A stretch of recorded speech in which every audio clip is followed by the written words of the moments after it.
오늘 본문에 있는 말씀은 아브라함이 아들 이삭을 위해 아내를 구하러 종을 보내는 말씀입니다.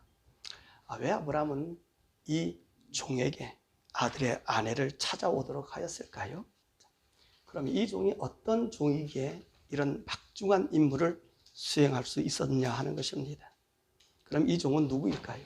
우리 2절에서 보니까 아브라함이 자기 집 모든 소유를 맡은 늙은 종에게 라고 얘기하고 있습니다. 늙은 종이라 했습니다. 아마 이 늙은 종은 창세기 15장에서 나오는 엘리에셀일 것으로 추측됩니다. 왜냐하면 하나님께서 아브라함에게 하늘의 별과 같이 많게 해주신다는 햇불 언약으로 약속해 줬습니다. 이때 아브라함의 나이가 85살 때였던 일입니다.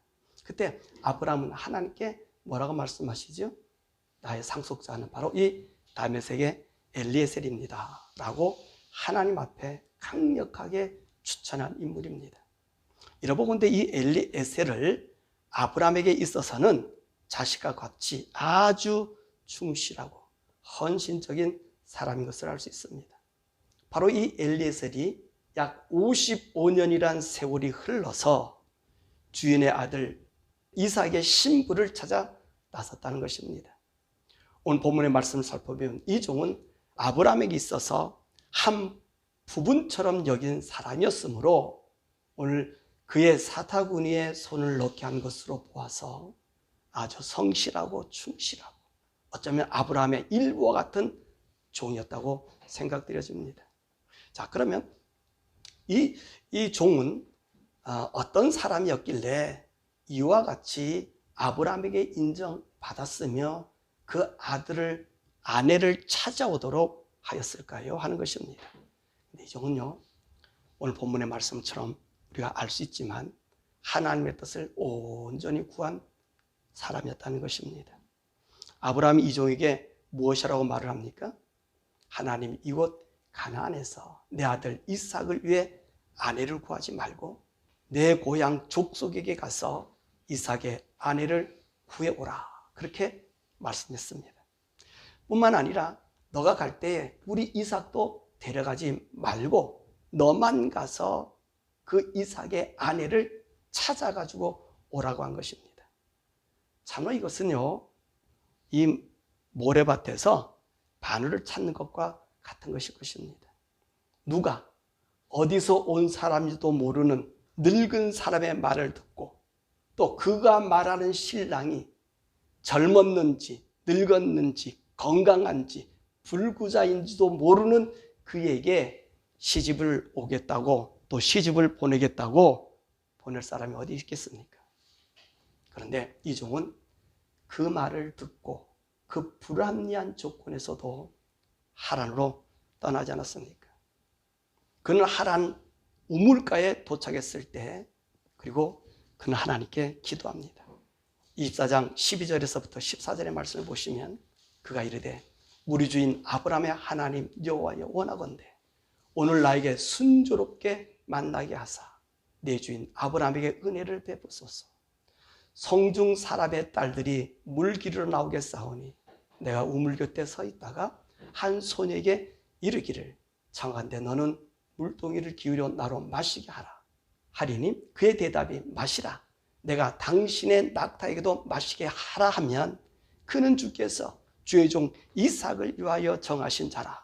이로 말미암아 주께서 내 주인에게 은혜 베푸심을 내가 알겠나이다.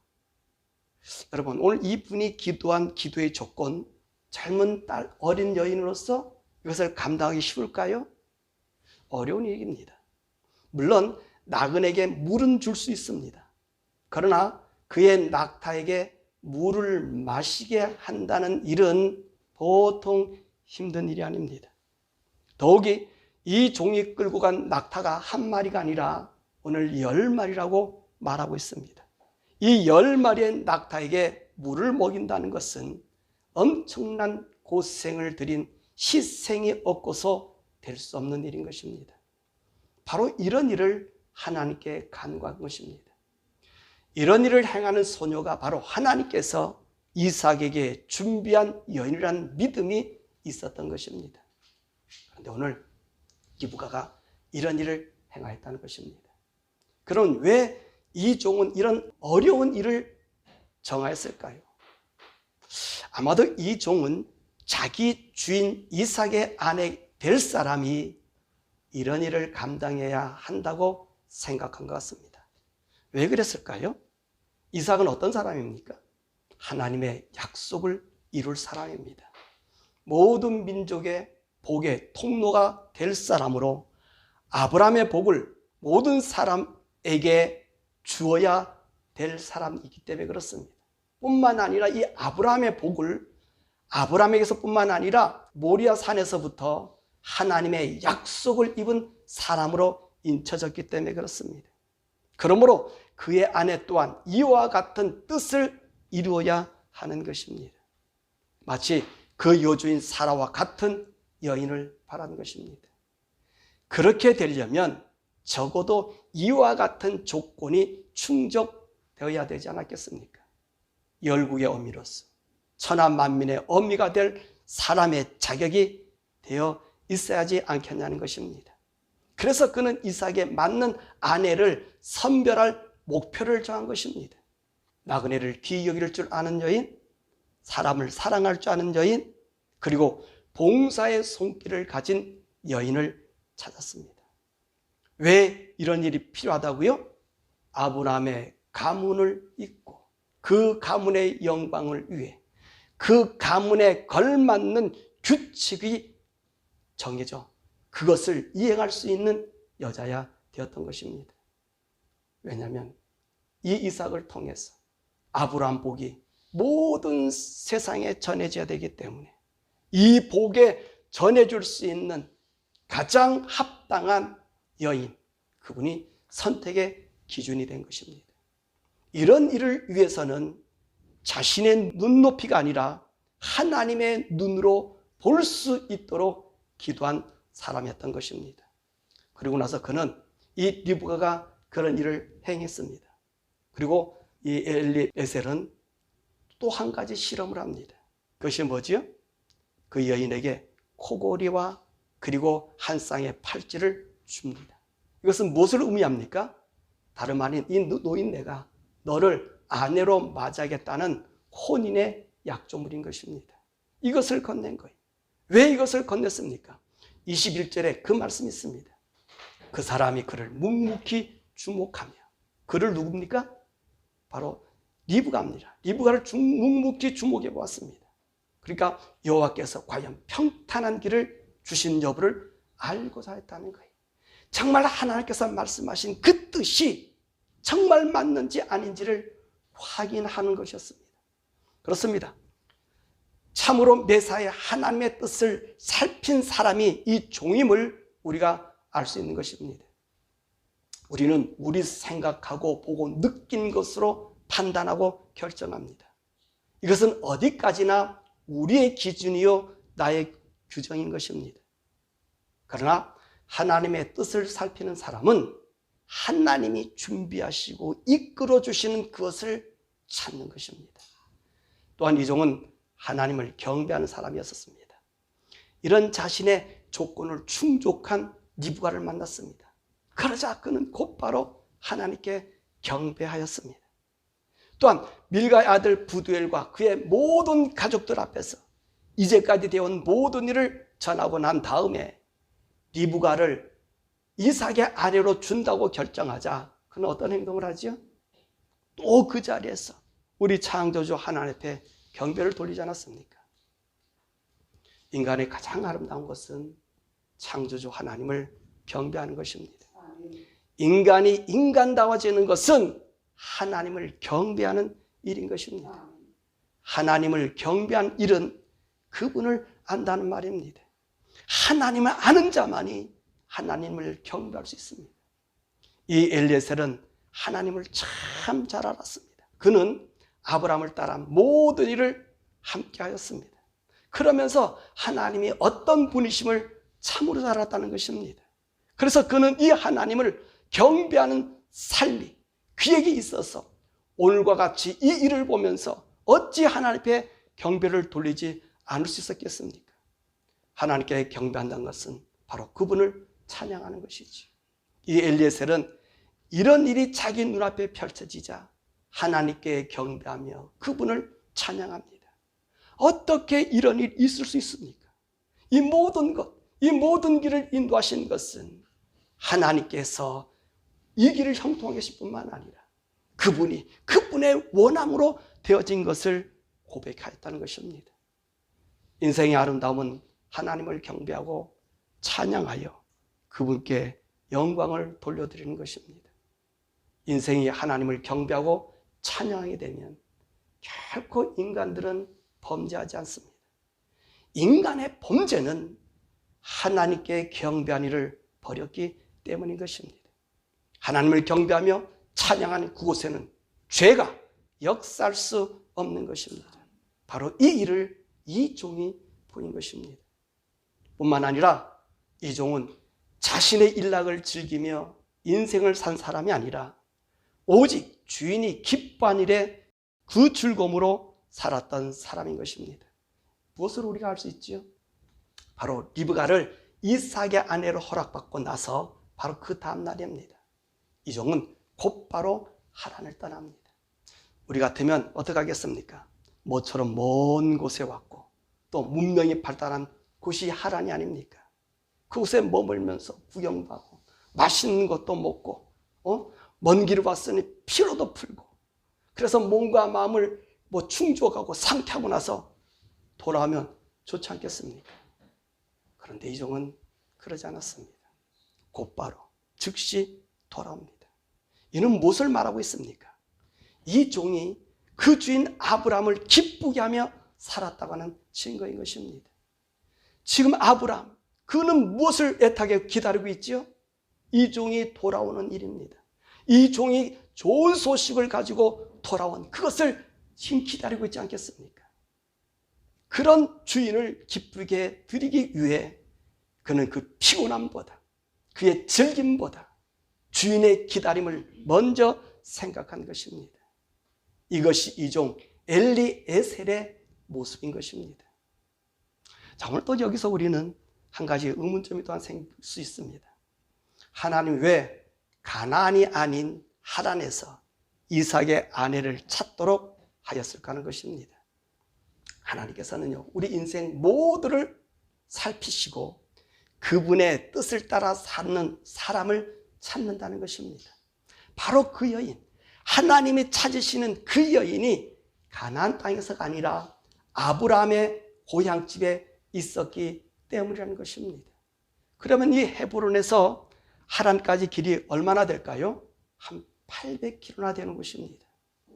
왜 하나님께서 이삭의 신부를 그곳에다가 정해놓았다고요? 오늘 이 리브가의 모습을 보니까 우리는 알 수 있지 않습니까? 엘리에셀이 물을 달라고 하니 리브가가 즉시 자기 들고 왔던 물동이를 비워서 그 아브라함 쪽에 마시게 하였습니다. 뿐만 아니라 그는 낙타에게 물을 마시게 하였습니다. 그것도 몇 마리라 그랬습니까? 한 마리가 아닌 10마리입니다. 이 낙타가 물을 먹는 양이요, 적어도 평균적으로 100리터는 된답니다. 그럼 리브가가 물동이로 20리터를 지고 온다고 생각해 보십시다. 그럼 마리당 5번 갔다 와야 돼요. 10마리니까 몇 번이에요? 50번을 갔다 와야 돼요. 그래야 낙타의 물을 먹이는 일입니다. 이거는 쉬운 일이 아니라는 말입니다. 그런데 오늘 리브가는 이 일을 어떻게 했습니까? 자청하여 한 것입니다. 이런 여인이 있기에 하나님 이 리브가를 이미도 정하여 놓은 것입니다. 그래서 하나님은 아브라함에게 가나안의 여인이 아닌 바로 이 고향 땅, 그 친족에서 이삭의 아내를 데려오도록 하시게 한 것입니다. 또한 하나님께서 이 하란, 아브라함의 친족 중에서 이삭의 아내를 구하라고 했을까요? 바로 이 가나안에는요, 바알과 아세라가 이미도 자리를 잡고 있었습니다. 이들은 하나님의 언약의 말씀을 알지 못하는 곳입니다. 그러나 하란은 어떤 곳입니까? 하나님이 갈대아 우르에서 데라에게 말하여 가나안으로 가라고 했었습니다. 그러다 이 데라 가나안으로 오다가 하란에 머물러서 그냥 거기에 정착하고 있었어요. 그러니까 이 데라가 오지 않으니까 하나님께서 누구에게 말씀하셨죠? 아브라함을 불러서 이제 가나안으로 가게 하였던 것입니다. 하란에 있는 이 아브라함의 가족은 어떤 분들이냐면 여호와를 아는 사람이란 말씀입니다. 이 여호와의 신앙을 가지고 있는 사람이지요. 더욱 이 데라는 언제까지 살았을까요? 이 이삭이 태어나서 1년 뒤에 죽었습니다. 그리고 그의 손자 부들의 아들 하란도 누구와 함께 살았을까요? 데라와 함께 살았을 것으로 추정합니다. 그러므로 이 가족들은 여호와에 대해서 잘 알고 있었다는 것입니다. 바로 이 하나님은 이 점을 아신 것입니다. 이 이삭의 아내는 바로 여호와 하나님을 아는 사람. 왜 아브라함이 가나안으로 가야 했는지를 아는 그 사람이 되어야만이 아브라함의 삶과 그 아들의 사명에 대하여 잘 알 수 있기 때문인 것입니다. 그래서 하나님 바로 이 하란에서 기부가를 준비한 것입니다. 그러므로 하나님은 자신 이를 위해 모든 것을 준비해 놓으시고 그 말씀에 순종하는 사람을 통해서 하나님의 뜻을 이루시는 것입니다. 또한 우리가 여기서 눈여겨볼 그의 종 엘리에셀입니다. 아브라함과 이삭과 기부가는 모두가 한 가족, 그들입니다. 그런데 이 엘리에셀은 이들과 하등 관계없는 이 집의 종입니다. 이 종이 아브라함의 계통을 잇게 하는 다리의 역할을 하고 있다는 것입니다. 이 아브라함의 가문을 위해 그 아들 이삭의 아내를 찾아오는 역할을 했다는 것입니다. 사실 이 종에게는요, 아무런 이익이 없습니다.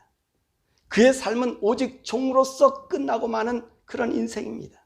그런데 이 종은 그 주인 아브라함을 위해 온 몸과 마음과 정성을 다해 그 일을 완수하고 있습니다.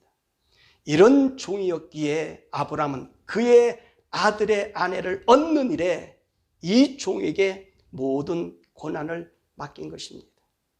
바로 이 종의 모습이 우리 예수님의 모습과 같다는 것입니다.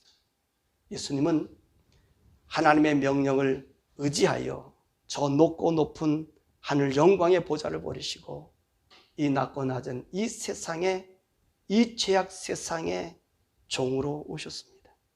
마치 아브라함이 자기 아들이 이삭의 결혼을 위해 주인의 사타구니에 손을 넣어 그 주인을 대신하듯이 하나님의 고난을 가지시고 이 세상에 오셨습니다. 우리 예수님은 하나님의 고난과 능력을 가지고 있었지만 결코 자신을 위해 그 능력이나 고난을 사용하지 않으셨습니다. 오직 하나님께서 하라고 하신 일, 이 종이 오직 이삭의 아내를 찾는 일에 집중한 것처럼 예수님은 인간 구원의 길로만 걸어가신 것입니다. 그분은 이 세상에 오셔서 오직 하나님의 뜻, 하나님의 영광만을 우리에게 들려주셨습니다. 마치 엘리에셀이 부들의 집에서 그 초청받았을 때에 그 차려진 만찬 앞에 먹고 즐김보다 그가 먼저 무엇을 얘기했습니까? 우리 아브라함의 역사, 아브라함이 가나안에서 어떻게 살았는지, 어떻게 하나님께서 그 아브라함을 도와주셨는지 자세히 알게 해주었다는 것입니다. 왜 그렇게 했지요? 하나님은 이 부들의 가족을 믿게 하기 위함입니다. 또한 이들은 아브라함의 한 가족임을 나타내는 것입니다. 이처럼 우리 예수님도 이 땅에 오셔서 우리에게 하나님을 믿게 하기 위해서 그 하나님이 어떤 분이신지와 천국의 모습을 전해주어 그곳으로 우리 인생들이 꿈을 꾸고 그것을 가야 함을 전한 것입니다. 또한 이 하나님 예수님에게 아브라함 이 종에게 모든 고난을 맡긴 것처럼 하나님은 인간 구원을 위해 다른 어떤 사람이나 종교를 택하시지 않으시고 오직 하나님의 근본이신 예수 그리스도를 우리에게 보내신 것입니다. 우리는 예수님으로 하여금 하나님의 형상 회복되고 하나님의 영광 안에 살게 되며 영원한 행복의 나라 천국을 약속받습니다. 그러므로 다른 어떤 사람이나 종교로 말미암아 인간이 영생을 얻고 구원을 얻고 또 천국 가는 길은 있을 수 없습니다. 사람들은 종교를 같은 모양으로 취급하며 기독교가 너무 독선이라고 말을 합니다. 그런데 진리는 독선이어야 합니다. 진리가 두루뭉술하게 여기저기 왔다 갔다 하면 그것은 진리가 아니라 타협입니다. 타협은 비진리이며 간계입니다. 오직 진리는 예수님밖에 없습니다. 아브라함이 엘리에셀만을 통해 이삭의 아내를 구한 것처럼 하나님의 인생에 구원할 분은 오직 예수님밖에 없음을 오늘 24장에서 또한 말씀해 주고 있는 것입니다. 말씀을 했지요. 오늘의 말씀은 이삭의 신부를 찾는, 그래서 먼 길을 떠난 종의 말씀을 배웠습니다. 그런데 말입니다, 오늘 우리가 여기에서 간과해서는 안 될 숨은 사람, 바로 이 리브가라고 하는 사실입니다. 하나님이 이 리브가를 보시고 이 리브가를 위해 그 종을 보내셨다는 말입니다. 아브라함이 엘리에셀에게 뭐라고 말씀하십니까? 7절의 말씀 보니까 하나님께서 이 가나안 땅을 내 씨에게 주리라 하셨으니 그가 그 사자를 너보다 앞서 보내실지라. 왜 하나님은 그의 사자를 먼저 하란에 보냈을까요? 바로 이 리브가를 만나게 하기 위해서였다는 것입니다. 이 리브가는 어떤 여인이었습니까? 하나님의 뜻을 따라 산 바로 그 여인이었습니다. 이 여인을 찾아 하나님은 아브라함에게 그 종 엘리에셀을 보낸 것입니다. 여러분, 이 엘리에셀의 뜻이 무슨 뜻인지 아십니까? 하나님은 구원자이시니라 라는 말입니다. 이처럼 하나님은 마지막에 리브와 같은 성도들을 데리려고 다시 오실 것입니다. 리브가를 가나안 땅의 주인으로 모셔가기 위해 그 종을 보낸 것처럼 우리 성도들을 예수님의 신부로 맞아들이려고 천사들을 세계 곳곳에 보내어서 예수님 앞으로 그의 신부될 구원받은 성도들을 불러가게 될 것입니다. 그리고 이 성도들은 천년 왕국에서 왕의 신부, 예수님의 신부로 살다가 그리고 영원한 천국의 하나님의 아들로서 천국의 기업을 받아 천상의 세계의 분봉왕으로 영원히 하나님을 경배하며 살게 될 것입니다. 그러므로 오늘 우리는 오늘 이 말씀 속에서 리브가와 같은 삶이 이 땅에서 우리가 살아가야 한다는 것입니다. 리브가와 같은 삶. 열국에게 복을 줄 수 있고 헌신할 수 있고 하나님의 뜻을 이행시킬 수 있는 그런 성도로 우리가 살아가야 된다는 것입니다. 그래야만이 하나님께서 그 사자를 앞서 보낸 것처럼 오늘 우리 주님이 오실 때에 우리를 불러 예수님 앞에 리브가처럼 준비된 자로 부르시기 위해서 사자들을 보낸 것처럼 저와 여러분 리브가의 삶을 살아야 되고요. 더 나아가서 오늘 아브라함의 종 엘리에셀처럼 우리 성도는 그런 성실한 삶이 있어야 됩니다. 세상에서 성실하게 사셔야 됩니다. 세상에서 뭐라고 얘기해도 말할 수 없을 정도로 성실해야 됩니다. 엘리에셀은요, 아브라함에게 반기를 품을 수 있는 사람입니다. 평생 종으로만 살아. 그런데 그 주인을 위해서 자기의 즐거움과 자기의 피곤함도 드렸다는 것입니다. 이것이 우리 성도들의 삶의 모습일 수도 있을 것입니다. 그럴 때 오늘도 아브라함의 유업을 받게 되는 것이고 아브라함의 뜻을 사람들에게 알려주게 될 것이고 더 나아가서 우리는 예수의 구원받은 하나님의 자녀로서 하나님의 뜻이 무엇인지를 알게 될 것입니다. 그러므로 우리는요, 이 리브가와 엘리에셀의 모습을 이 땅에서 실현하며 살아야 하는 것이 이것이 성도예요. 이것이 성도예요. 항상 하나님의 뜻을 묻고 그 뜻 안에 걸어가야 돼. 하나님의 진리에 좌로나 우로나 치우침이 없어야 돼. 하나님의 말씀의 타협을 가지고 세상과 얼렁뚱땅 살면 거기는 사단이 장난질하는 거예요. 사단의 팝이 되는 거예요. 미국이 지금 왜 이 어려움에 처하고 있습니까? 이 서구가 왜 어려움에 처하고 있습니까? 하나님을 경배하는 하나님의 신앙이 없어요. 하나님께 예배하는 신앙이 없어져서 유럽의 교회는 다 문 닫고 있고 미국 교회도 문 닫고 있고 그놈의 LGBTQ 동성연애 합법화에 앞장섰던 미국의 교단들 몇 개 교단 안 남았죠. 하나님이 두려워 없다는 말이에요. 사람은 있어도 하나님이 없는 거예요. 우리에게 필요한 건 예수 그리스도 그분의 말씀, 그 진리 타협하면 안 됩니다. 용인해줘서도 안 됩니다. 진리는 진리로 걸어가야 하는 것입니다. 오늘 방송을 보는 우리 성도님들과 우리 사랑하는 우리 성도님들, 우리에게 주신 리브가의 모습이 쉬운 일이 아니었죠. 잠시 보여준 말씀. 또 엘렛이라는 이 종의 삶이 그렇게 기회적인 것이 아니었죠. 진실하니 끝까지. 우리가 그런 성도가 되어서 우리 주님이 우리를 부르시는 그날에 정말로 흠없고 거룩한 성도들로 우리 주님 앞에 서시기를 간절히 축원합니다.